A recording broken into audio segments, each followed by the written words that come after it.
함께합니다. 반갑습니다. 원음방송 창사 20주년 특집좌담 그 두 번째 시간 종교 환경을 말하다. 4대 종단 환경단체 대표분들 다시 한번 소개하겠습니다.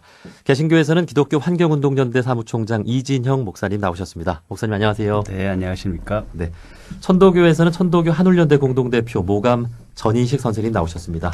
선생님 반갑습니다. 네, 반갑습니다. 네. 천주교에서는 천주교 창조보전연대 상임대표 양기석 신부님 나오셨습니다. 신부님 어서 오십시오. 네, 안녕하세요. 네.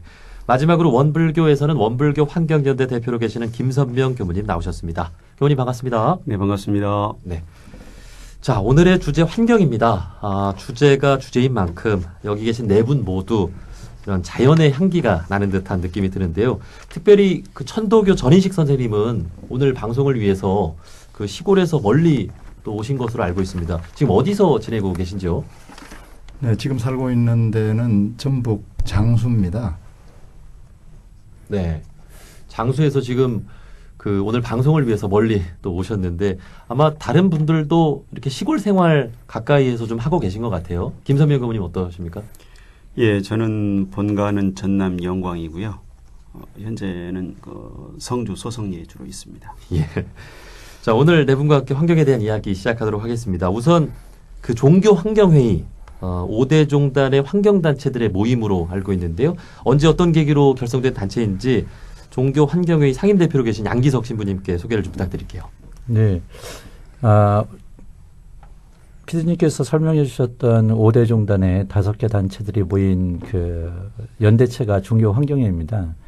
제가 알고 있기로 주로 본격적으로 활동하기 시작했던 것은 새만금 사태 때 종교인들이 결합을 하면서 산부일배와 여러 가지 활동들을 하면서 그때부터 같이 연대하는 활동들을 해왔었고요. 그 이후에는 뭐 4대 강해나 후쿠시마 사고 이후는 탈핵운동에 전념을 하고 있습니다. 예. 네. 지금은 좀 어떻게 이 종교 환경회의가 운영이 되고 있나요? 예. 5개 종단의 그 불교까지 합쳐서 5개 종단의 그 5개 단체들이 연대를 하고 있어서 매년 돌아가면서요. 상임대표를 한 개 종단의 대표가 돌아가면서 맡고 있습니다. 그래서 네. 올해는 천주교가 맡게 돼서 제가 상임대표를 맡아왔었고요. 그러니까 각자 하고 있는 영역의 활동들을 하고 있다가 필요에 의하면 같이 연대를 해서 활동을 하고요. 그러기 위해서 상시적으로 매달 운영위원회를 같이 하고 있습니다. 예. 그럼 네 분께서는 서로 다들 이렇게 친분이 있으신 관계이신 거죠? 네. 예. 자, 이 종교 환경회의를 통해서 환경과 관련된 문제나 이슈에 대해서 5대 종단이 함께 고민하고 해결책을 찾아가고 있는데요. 특히 종교의 환경단체라고 하면 여타의 환경단체와는 다르게 이 신앙적인 이유나 교리의 바탕에서 환경운동을 한다는 점이 특별하지 않을까 싶습니다. 각 종교에서 말하는 환경이란 무엇일까? 뭐 사람과 자연의 관계랄까요? 사람과 동식물의 관계에 대해서 어떻게 말하고 있는지 좀 들어보겠습니다. 개신교 이진영 목사님부터 해주실까요? 예, 기독교에서 이 자연을 바라보는 것의 제일 큰 특징은 아무래도 이 지구 생태계를 창조 세계로 바라본다라는 것 아닐까 싶습니다. 하나님께서 그 창세기 1장에 나와 있는 대로 모든 것을 만드셨고 그 안에 제일 마지막에 이제 인간을 만드셨다는 얘기가 창세기 기록이 돼 있는데 그래서 인간이 창조 세계를 어떤 돌보는 존재, 창조 세계의 청지기라고 많이 저희가 얘기를 하고 있고요. 그래서 이 창조 세계의 청지기로서 마땅히 해야 될 이 자연 환경을 이렇게 보호하고 또 유지하는 일들을 해야 된다 그런 얘기를 그동안 많이 해왔고요. 근데 최근 좀 신학의 변화라고 하면은 예전에는 이 청지기 역시 좀 너무 인간 중심적인 사고가 아니냐. 그래서 요새는 청지기론보다는 세계 교회의 어떤 신학적인 흐름에서는 이제 생태 정의를 이루는 역할이 인간의 역할이다. 뭐 그런 얘기들을 또 많이 하고 있습니다. 네. 그 국내에서 기독교 환경운동연대의 역사는 어떻게 되는지요? 예, 저희 기독교 환경운동연대가 사실은 그 우리나라 환경단체들 중에서 뭐 제일 처음에 이제 시작되었다라고 얘기를 하는데요. 그 예전에 그 공해문제연구소라고 해서 한국 사회에 이제 공단들이 막 이제 활성화되고 하면서 노동자들이 또 지역 그 환경 오염 문제들이 생기기 시작해서 그때 기독교 사회 문제 연구원이라는 단체에서 이 어떤 환경 문제를 같이 좀 고민할 수 있는 그 연구소가 필요하겠다 해서 시작된 것이 그 공해문제 연구소를 모태로 해서 지금 뭐 환경운동연합이나 여러 환경 단체들이 또 시작이 되었고요. 그 공해문제 연구소를 바탕으로 또 지금 기독교 환경운동연대 그리고 한국교회환경연구소가 계속 이어지고 있습니다. 네. 자, 이번엔 천주교회 이야기도 좀 들어보겠습니다. 양기석 신부님, 천주교에서는 어떤가요? 예, 큰 틀은 그 개신교와 같은데요. 저희가 또 창조 신앙을 고백하는 신앙을 갖고 있기 때문에 하나님께서 만드신 이 창조 세계를 잘 돌보라는 명령을 받은 최초의 존재가 인간으로 성경에서 묘사를 하고 있습니다. 그래서 천주교에서는 그런 이야기를 하죠. 이렇게 하나님의 협력자로 불린 인간은 위임통치라는 개념으로 내가 주인은 아니지만 하나님께 협력하기 위해서 자연을 잘 돌보고 보존하다가 네. 때가 되면 하나님께 온전히 잘 돌려드려야 되는 역할을 하는 것이 인간이라는 것이고 또 수많은 생명체와 사회 연관성을 갖고 있기 때문에 특정 생태계가 파괴된다는 것은 인간의 삶을 위협하는 것이게 되고 또 인간의 무분별한 삶을 결국 또 생태계를 위협하게 되기 때문에 삶의 중심 물질이 아니라 하나님을 중심에 놓고 살아가면서 돌보고 보존하는 이런 역할을 해야 된다고 이렇게 가르치고 있습니다. 네. 우리 인간이 마땅히 하나님이 만드신 이 세상을 보호하고 또 더불어 함께 살아가야 한다는 말씀이신 것 같습니다. 천도교 전희식 선생님, 천도교에서는 환경에 대한 어떤 말씀들을 주고 있는지요? 네, 두 분 말씀 들으면서 많이 익숙한 제가 교회도 다니고 천주교도 다니고 이래가지고 새삼 반갑습니다. 네. 우리 천도교는 두 가지를 소개할 수 있을 것 같아요. 천도교에서 얘기하는 삼경 가르침, 또 하나는 식이란 만사지. 삼경은 하늘과 사람과 천지 자연을 똑같이 공경하라 이런 말인데 그 뒤에 이어지는 말이 아주 인상적입니다. 아무리 하늘을 공경하고 사람을 공경해도 경물, 사물을 공경하지 않으면 말짱 도루묵이다. 도루묵이라는 말은 제 비속어를 쓴 거고요. 예. 그만큼 이제 자연과 환경에 대해서 중요하게 식이란 만사지 같은 경우도 천이인하고 인이식하니 식이란 만사지라. 하늘님은 사람에 의지해서 존재한다. 사람이 없으면 하늘님은 티끌 하나도 못 옮긴다. 예. 또 사람은 밥 한 그릇에 의지한다. 인이식. 그래서 결국 이제 3단 논법이죠. 하늘님은 밥 한 그릇에 들어있다. 네. 그만큼 이제 자연환경 있는 각종 만물 만생에 대한 그 존귀함을 그렇게 드러내고 있습니다. 네. 그게 이제 우리 환경운동의 천도교 경전적 바탕이지 않을까 이렇게 소개할 수 있겠습니다. 네. 자, 천도교회 이야기 들어봤고요. 이번엔 원불교회 이야기도 들어보겠습니다. 김선병 교부님, 원불교에서는 우리 인간과 자연의 관계 어떻게 말하고 있는지요? 예, 원불교에서 그 환경에 대한 말씀을 드리기 전에 환경이라고 하는 우리가 용어를 좀 썼지 않습니까? 이것을 우리가 사전에서 찾아보면 환경이라고 하는 것은 우리 생물에게 직접 간접으로 영향을 주는 자연적인 조건이나 또는 사회적 상황을 환경이라고 이렇게 사전에서 이야기하고 있습니다. 그래서 이것을 다시 말씀드리면 우리를 둘러싼 모든 물리적 상황을 우리가 환경이라고 할 수 있는데 이것을 원불교에서는 일체 만물 또는 만유라고 표현을 하거든요. 근데 일체 만물과 나와의 관계라고 하는 것은 없어서는 살 수 없는 은혜로운 이 존재라고 이야기를 합니다. 예. 다시 말해서 나는 동식물을 포함해서 일체 만유의 은혜로 존재하고 있기 때문에 언제 어디서나 그 은혜에 감사하고 보은하는 삶을 살도록 가르치고 있죠. 네. 이런 신앙적인 이야기나 교리적인 이야기도 환경회의에서 하지는 않죠. 많이 나눕니다. 많이 나누나요? 네. 예, 그렇군요. 이렇게 각 종교의 환경에 대한 가르침과 활동에 대해서 들어봤는데요. 이런 질문도 좀 드려보고 싶습니다. 네 분 모두 종교 환경회의에 참여하면서 이웃 종교의 정신과 활동을 보고 또 서로 배우기도 하고 또 각자 종교에 끼친 영향도 있을 것 같은데요. 이에 대해 한 말씀씩 들어볼 수 있을까요? 김선명 교부님. 이웃 종교의 이 환경 관련된 활동을 보면서 좀 감명 깊었던 점이 있을까요? 예. 방금 그 말씀에 제가 다 못한 말씀이 먼저 있어서 예. 원불교 환경연대 무슨 활동을 어떻게 하고 있는가에 대한 말씀을 좀 먼저 드려야 되겠습니다. 네.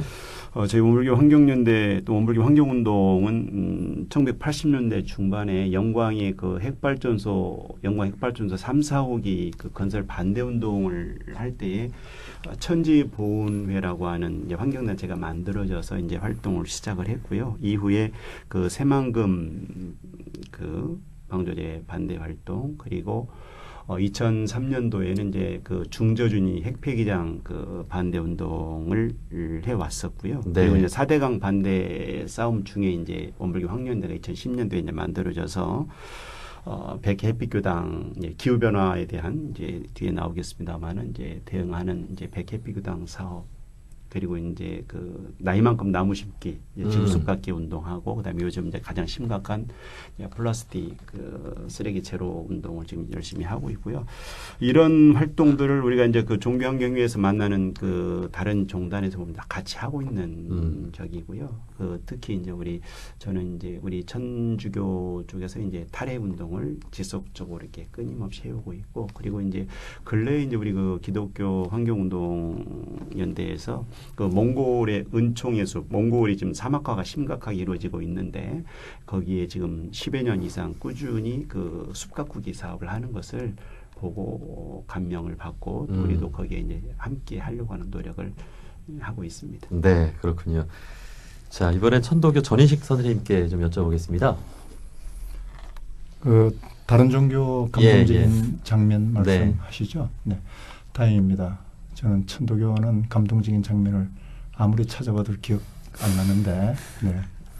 그 2000년대 아마 초로 기억되는데 그 새만금 살리기 3보1배 예, 그 해창갯벌에서 출발해서 대장정을 시작할 때 원불교에서는 김경일 교무님 아주 생생하게 기억납니다. 그다음에 수경사님 네, 이렇게 네, 온 몸을 땅에 밀착시키면서 걷는 광경이 정말 가슴을 네. 이렇게 울리던 기억이 납니다. 예, 그렇군요. 양기석 신부님은 혹시 이웃종교회 또 감명 깊었던 부분이 있을까요?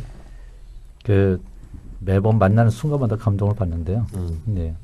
뭐 특별한 어떤 활동들 뭐 기독교 같은 경우에는 그 김 교무님 언급하셨던 국내 활동도 활동이지만 은총의 숲에 한번 같이 갔을 때 네. 굉장히 큰 감명을 주었었고요. 그리고 천도교 같은 경우에는 사실 그 분위기 천도교의 특성상 다른 종교와 틀리게 성직자들이 있지 않다고 하시는데 각 개별 신자분들께서 그 각자가 바로 구도자의 모습으로 적극적으로 참여하시면서 또 신명나게 활동하시는 그런 모습들도 굉장히 만나면 항상 유쾌했던 그런 모습들이 기억나고요. 네. 그리고 무엇보다도 원불교가 몸과 마음을 다 던져서 소속리에 투신하고 있는 그런 모습들이 항상 보면서 뜨겁게 해주는 그런 부분들인 것 같습니다. 그렇군요. 이진영 목사님은 어떠신가요? 네, 이게 원음 방송이니까 좀 개신교인들은 많이 안 들으실 것 같아서 이게 좀 솔직하게 말씀을 드리면 사실은 이 개신교는 우리나라에서는 이게 덩치가 참 크거든요. 근데 이 환경 문제에 관심을 갖는 개신교인 또 교회는 사실 많지 않아요. 그래서 저는 이렇게 기독교 환경운동연대 일을 하면서도 좀 이렇게 섬 안에 갇혀 있는 좀 외로움을 많이 느끼는데 오히려 이 종교환경회의에 오면은 오히려 좀 많이 위로를 받고 네. 또 다른 이렇게 성직자분들 종단의 성직자분들 뵐 때마다 정말 내가 하는 일이 참 의미가 있는 일이구나. 이게 우리 많이 위로를 받고 격려를 받고 뭐 많이 그럽니다. 특히 탈핵운동 열심히 하시는 이 원불교 또 이 천주교 또 역시 뭐 이전부터 이렇게 오래 일을 해오시고 천도교는 네. 정말 이렇게 하나하나 이렇게 정성을 들여서 이 환경운동을 하는 모습을 보면서 많이 배우고 여기서 그냥 개인적으로 많이 좀 위로를 얻고 힘을 얻는다고 해야 될까요? 네. 그래서 종교환경회의 모임 올 때마다 기쁘고 즐겁습니다. 네. 그러니까 종교라고 하는 것은 한마디로 이렇게 지혜라고 할 수 있기 때문에 이렇게 4대 종교가 지혜를 이렇게 모은다면은 이렇게 환경을 위한 또 우리가 한 걸음씩 또 전진해 나가고 힘을 또 합쳐 나갈 수 있을 것 같습니다. 종교별로 이렇게 환경에 대한 표현은 조금씩 다르지만 우리가 살아가는 터전이 있고 또 함께 가꿔야 한다는 데 있어서는 모두 공통적이지 않을까 싶은데요. 그럼 이어서 올 한 해 동안 있었던 이 환경 관련 이슈들 하나씩 좀 짚어보도록 하겠습니다. 올 한 해는 특히 환경에 대한 관심이 유독 높았다고 할까요? 지난 겨울이 매우 추웠고 또 기다리던 봄을 맞았더니 미세먼지가 참 극심해서 꽃놀이 제대로 즐길 기회가 적었던 기억이 나는데요. 미세먼지가 왜 이렇게 심각한지 그 원인과 해결책에 대해서 혹시 종교 환경회의에서도 나온 이야기가 있었을지요. 이진영 목사님께 여쭙겠습니다. 저희가 여러 가지 사안에 대해서 다 이렇게 입장을 갖고 있지는 않고요. 종교 환경회의 차원에서는. 근데 이 미세먼지 문제는 어쨌든 모두가 고민하는 문제여서 저희도 이게 고민이 많이 되는데 어쨌든 원인은 저희들이 사용하고 있는 이 화석 연료로부터 비롯된 것이고 특히 이 미세먼지 문제하고 좀 해서 여러 가지 사회적 논란이 있는 게 이게 중국에서 미세먼지가 다 넘어오는 것이 아니냐. 예. 그래서 그런 이야기들이 있었는데요. 환경학자들이 분석을 한 거 보면 중국에서 넘어오는 것들이 한 40% 정도의 영향이 있지만 결국 60% 정도의 미세먼지는 국내에서 발생하는 걸로 보고가 되고 있습니다. 특히 이 수도권이나 이 도시에서는 자동차, 특히 디젤 자동차의 배기가스가 그 가장 큰 원인이고 지방에서는 이제 석탄화력 발전소나 또 이 산업공단에서 나오는 그런 미세먼지들이 지금 우리에게 큰 이렇게 악영향을 주고 있는데요.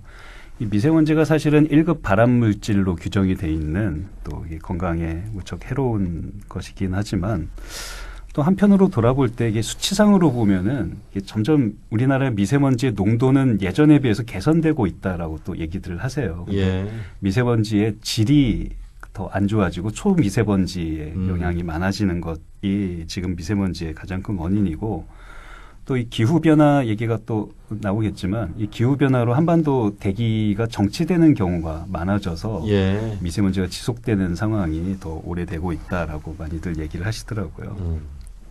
근데 저희는 또 이 미세먼지 얘기할 때마다 같이 또 얘기하는 게 사실은 미세먼지에 대해서는 좀 너무 이렇게 지나치게 이렇게 좀 공포가 좀 과장이 된 거 아니냐라는 좀 걱정도 사실은 하고 있는데 그 미세먼지보다 사실 훨씬 더 인체에 해로운 거는 오존, 여름철에 오존이라든가 또 가정의 그 라돈 같은 것들도 역시 대기오염 물질 중에서는 미세먼지 비롯한 그 1급 발암 물질로 지정이 되고 있습니다. 근데 그런 거에 대한 대책이나 그 우려보다는 이 미세먼지에 집중되고 있어서 사실 이 미세먼지 때문에 이렇게 미세먼지 공포 마케팅 때문에 공기청정기 회사가 오히려 신나하고 마스크 또 요새 또 의류 건조기 이런 것까지 또 아주 예. 인기더라고요.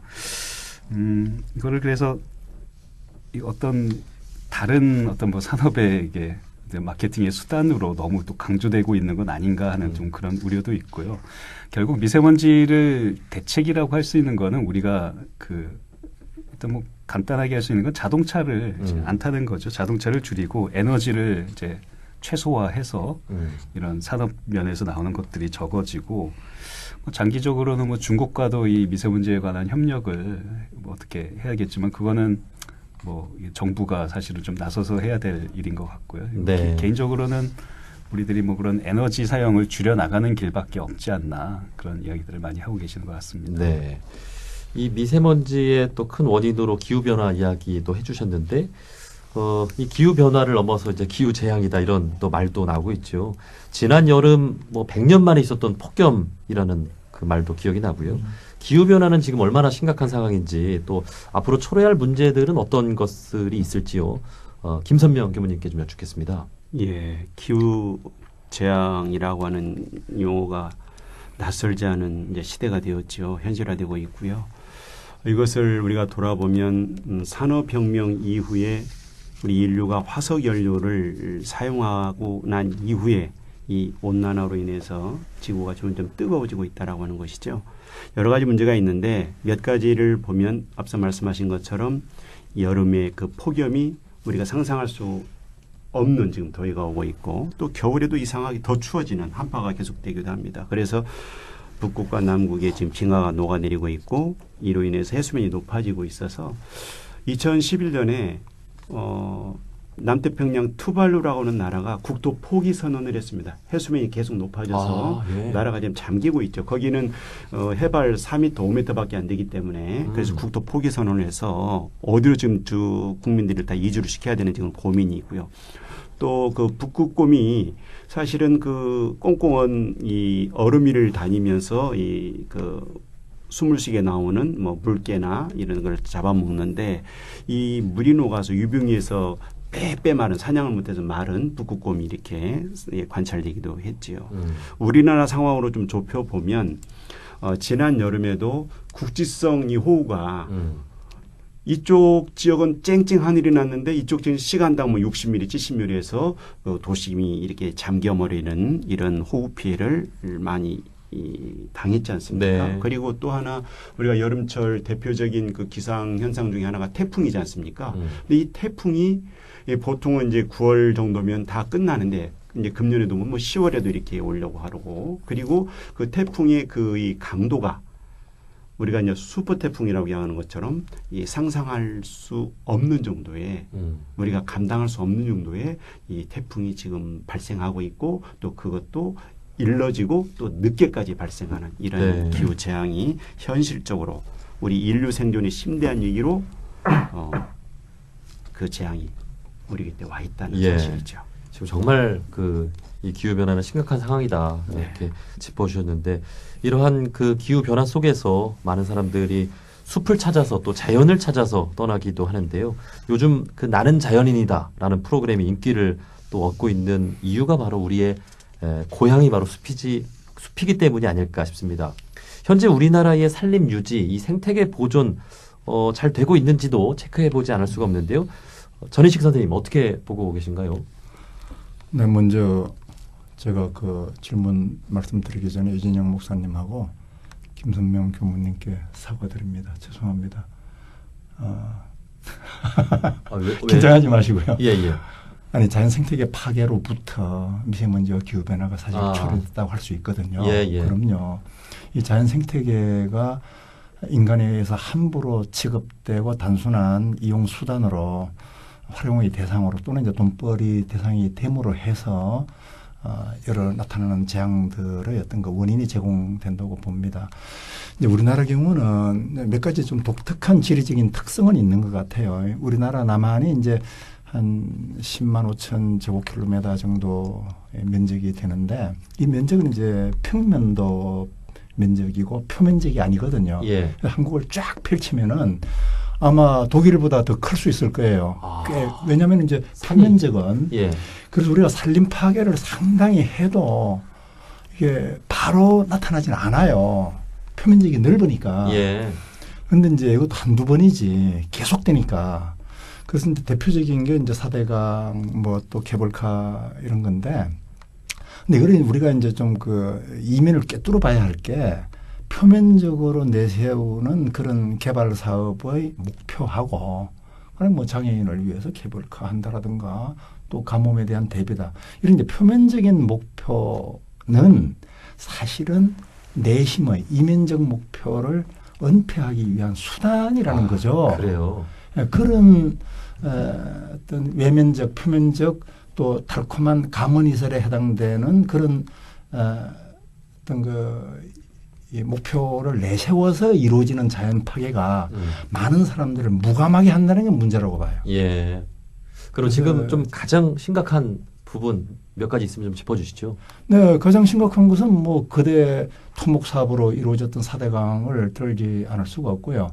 그것으로 인한 지금은 녹조 현상이라든가 이게 엄청난 국민 혈세를 엉뚱한데 쳐넣어서 엉뚱한 재앙을 초래했다는 면에서 뭐 4대강을 대표적으로 꼽을 수 있고 가령 뭐 저런 경우도요. 우리 이제 일반 시민들의 일상생활을 한번 비춰본다면은 엊그제 필리핀에서 엄청난 반환 시위가 일어났잖아요. 한국 플라스틱 쓰레기 가져가라. 전부 다 우리가 사용하고 이 땅에서 소화가 안 되니까 생태계가 감당을 못하는 정도로 우리는 소비하고 버리고 쓰다 버리고 내다 버리고 이러니까 외국으로 그걸 내다버린단 말이죠. 그래서 이제 두 가지 거대 토목 사업 시스템 제도적으로 국가 정책으로 추진된 4대강 그리고 우리 모든 시민들의 일상을 편리하다는 이름으로 신속하다는 이름으로 사용되는 일회용 플라스틱 폐비닐 쓰레기들 예. 이런 부분이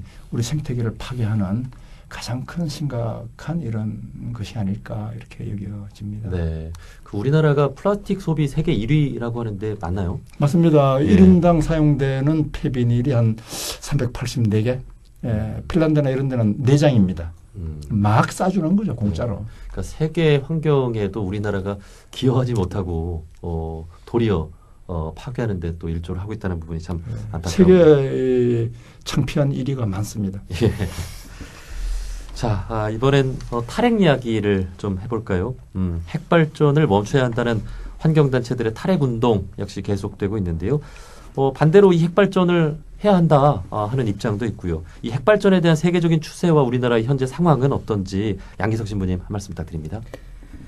그 주요한 몇몇 독일을 필두로 해가지고 후쿠시마 사고가 난 다음에 그 핵발전을 근간으로 한 전력 구조를 바꾸겠다라는 나라들이 좀 여러 나라가 나왔고요. 또 그리고 또 실제로는 다시 가동을 하겠다 그러지만 현실적으로 일본 같은 경우는 거의 모든 핵발전소가 지금 멈춰져 있는 상태입니다. 일본 지금 다 멈췄어요?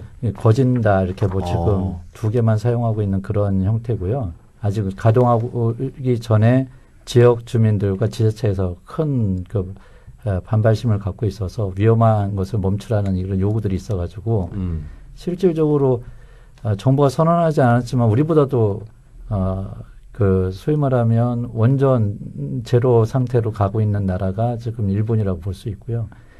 그리고 대만 같은 경우에도 이번엔 2025년 국민투표에서 2025년까지 모든 핵발전소를 다 폐로하겠다라고 했던 그 법을 명문화했던 것을 없애는 국민투표가 이루어졌는데 그래도 대만 정부에서는 여전히 2025년까지 수명이 다하는 것들은 다 그때까지 다 폐로 하겠다라는 그런 입장을 견지하고 있습니다. 그래서 전반적으로 뭐 러시아나 중국에서 현재 한국에서도 핵발전소, 신핵발전소가 지어지고 있는 것이 현실이긴 하지만 그에 비해서 다른 친환경적인 재생 가능한 에너지를 기반으로 하는 발전 시설들이 굉장히 기하급수적으로 늘어나고 있는 것이 추세라고 볼 수가 있습니다. 그리고 뭐 몇몇 자료를 찾아봤더니 미국에서 나온 그러니까 자료와 또 국제 재생에너지 기구라는 곳에서 낸 일자리와 관련된 자료를 봤더니 향후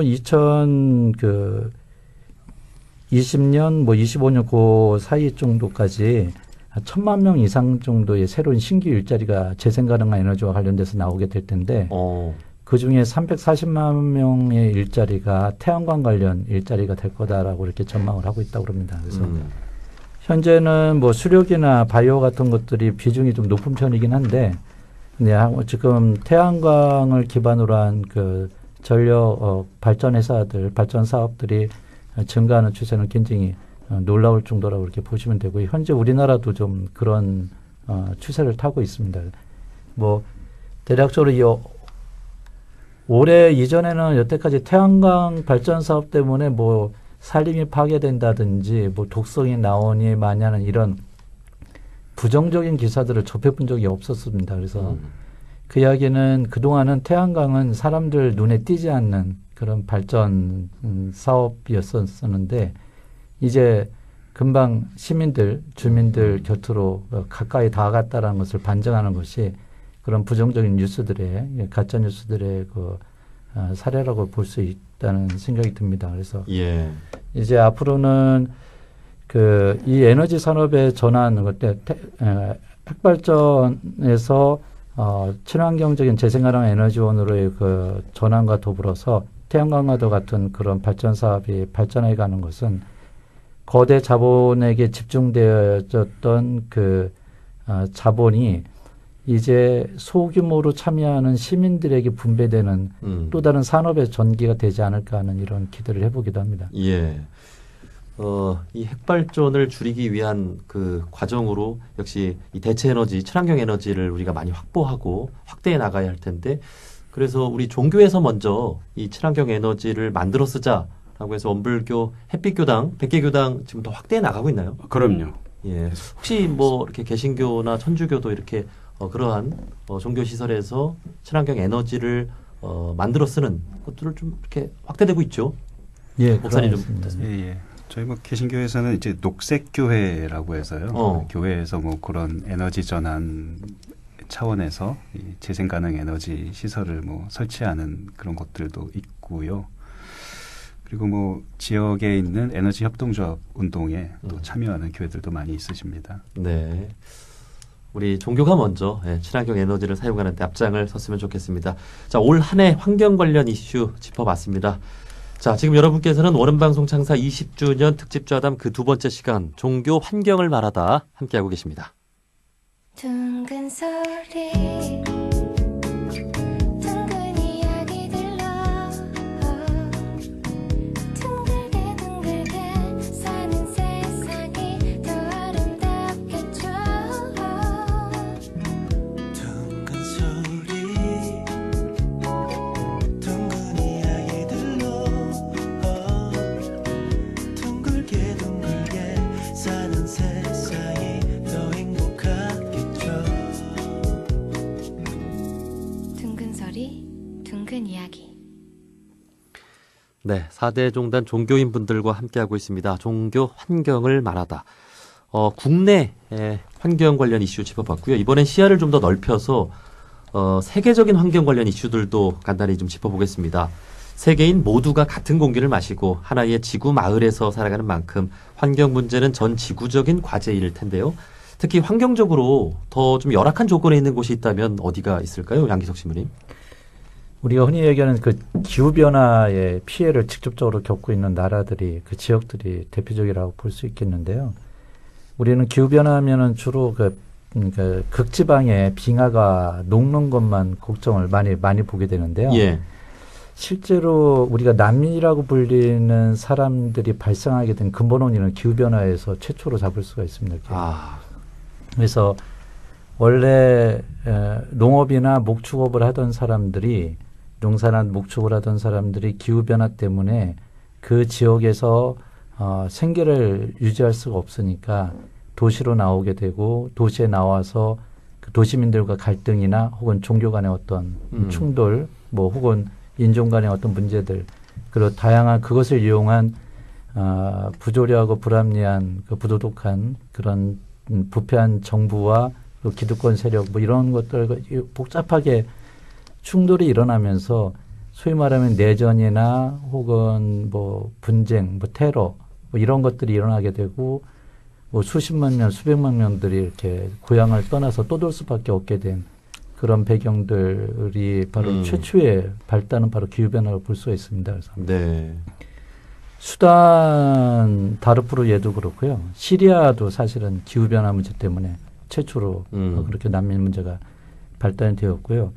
또 지금 위태로운 게 그 히말라야 산맥에 그 만년설이 녹고 있어서 이것이 그 때 아닌 그 홍수와 더불어서 그 식수원이 고갈되는 문제를 이야기하게 돼서 히말라야 산맥을 중심으로 사방에 흩어져 있는 거의 20억 이상의 인구가 식수난을 겪게 될 위기에 처해 있는 그런 상황이고요. 또한 더불어서 기후변화가 이렇게 올라가고 이러다 보니까 식량난을 겪게 되는데요. 이 식량난을 겪는 것 중에 또 대표적인 것 중에 하나가 그냥 단순히 농사를 지을 수 없게 되는 것뿐만 아니라 그 잘 사는 북반구의 선진국들에게 먹을거리를 제공하기 위한 대규모 축산을 유지하기 위해서 그 약소 국가들의 그 임야와 토지들이 대형 목장으로 바뀌게 되고, 또 그런 그 결과 그들이 그 지역에서 자생돼서 스스로 습득할 수 있었던 그리고 먹거리들이 사라지게 돼서 기아를 유발하는 이런 효과들이 굉장히 그래서 뭐 김선명 교수님 말씀하신 것처럼 투발루 예처럼 남태평양의 여러 나라들 해수면이 올라가면서 겪고 있는 그 고통도 있지만 그 대륙의 내륙 곳곳에서 아프리카와 아시아 곳곳에서 현재 엄청난 피해를 겪고 있는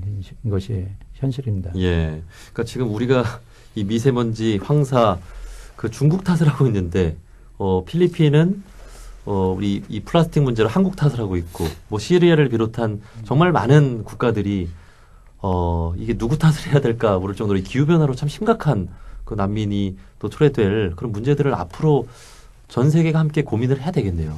예. 예. 자, 그렇다면 이러한 환경 문제에 대처하는 세계 각국의 인식이나 분위기는 어떤지도 궁금한데요. 김선배 교수님 어떻습니까? 네, 엊그제 그 아르헨티나에서 G20 회의가 있었죠.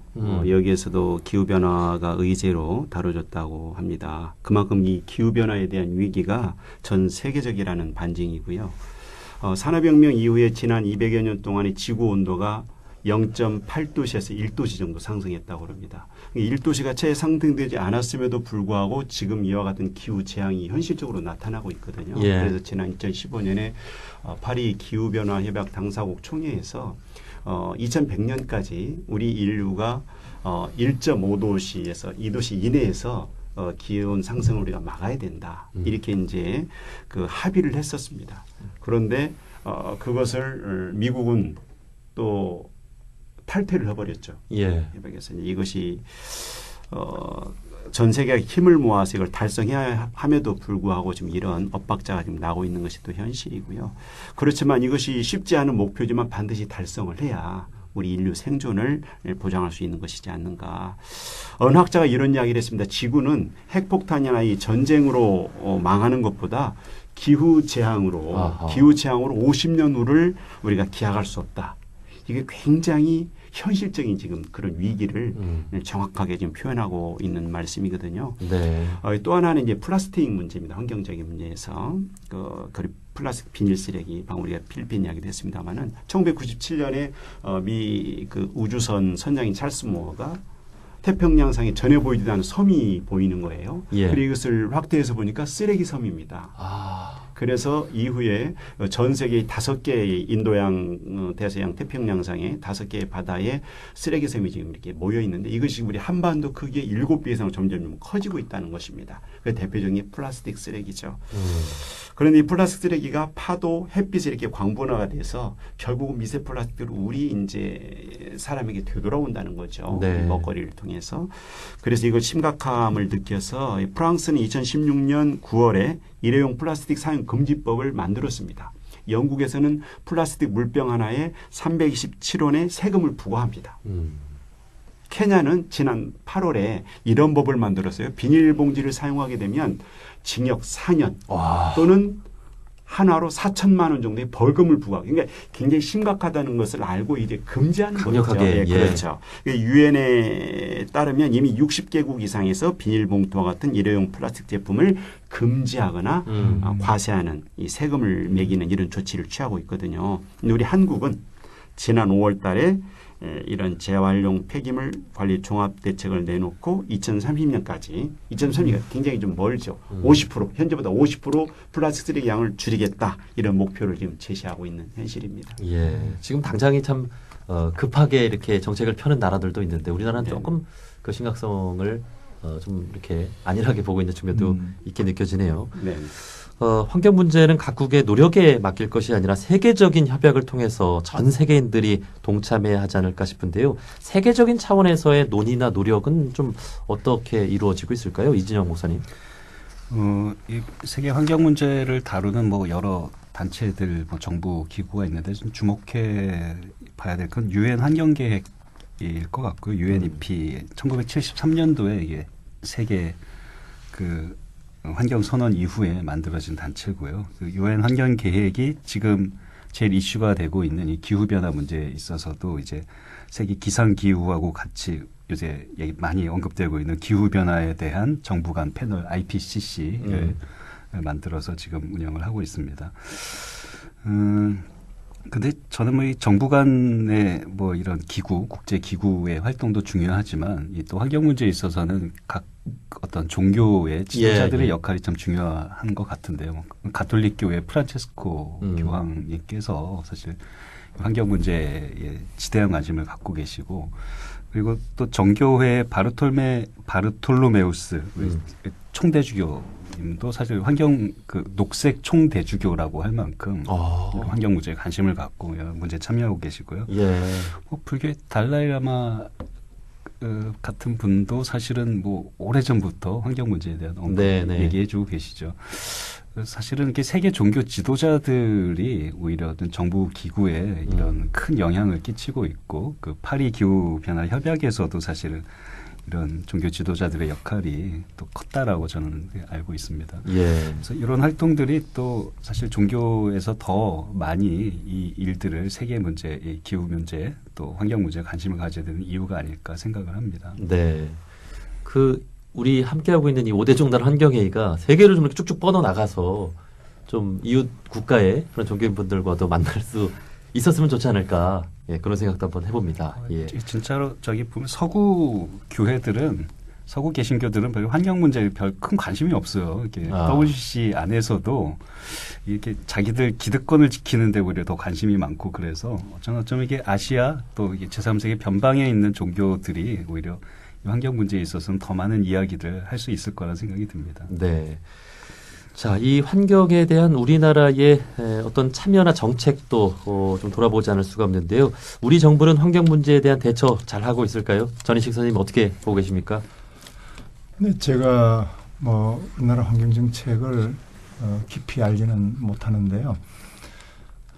몇 가지 이런 대표적인 사람들의 관심을 불러일으켰던 이런 사례들을 놓고 본다면은 상당히 더디지 않는가 이런 생각이 듭니다. 아까 김선명 교수님께서도 세계 100년간의 이제 평균 기온 상승을 얘기했는데, 우리나라는 그 평균 상승의 2배거든요. 예.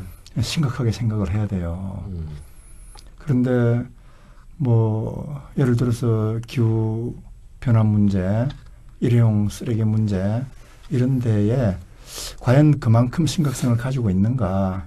예를 들면은 최근에 문재인 정부가 내세우는 소득 주도 성장, 이런 환경 파괴와 환경 파괴로 인한 여러 인문 사회적 재앙들은 사실 성장에서 비롯되는 거거든요.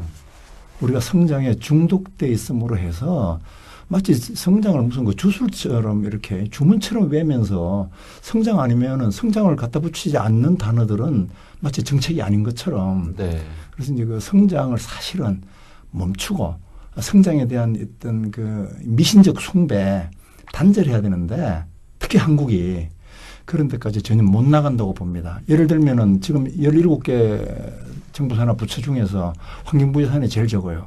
400조 중에서 한 8조? 그러니까 우리가 농업 예산을 적다고 이러는데 16조인데 7조밖에 안 되는 거예요, 환경부 예산이. 그래서 저는 적어도 환경부 장관을 부총리급으로 올려야 된다. 예. 지금 교육부 통일부 이렇게 다 부총리급인데요. 환경부를 성격시키고 다른 부와의 정책적 충돌이나 대립이 있으면 환경 우선적인 결정을 해야 된다. 예. 네, 이렇게 생각을 합니다. 환경을 최우선으로 내세워서 다른 모든 정책들을 쓸 수 있도록. 예. 네. 우리 모두가 경각심을 갖고 이 환경을 지키고 또 더불어 살아가는 노력해 나가야 되겠습니다. 자, 오늘 월은방송 창사 20주년 특집 좌담 그 두 번째 시간으로 환경을 주제로 개신교, 천도교, 천주교, 원불교 환경단체 대표분들과 이야기를 나눠봤는데요. 앞으로 종교 환경회의를 통해 자주 만나실 네 분, 저희 둥둥을 통해서 분기별로 좀 자주 나오셔가지고 이야기를 나누면 어떨까 싶은데, 양희석 신부님 좀 가능하지 않을까요? 제가 약속한 건 지켜야 되는데 감히 약속을 못 하겠는데요. 알겠습니다. 가능한 대로 기회가 주어지면 예. 뵙도록 하겠습니다.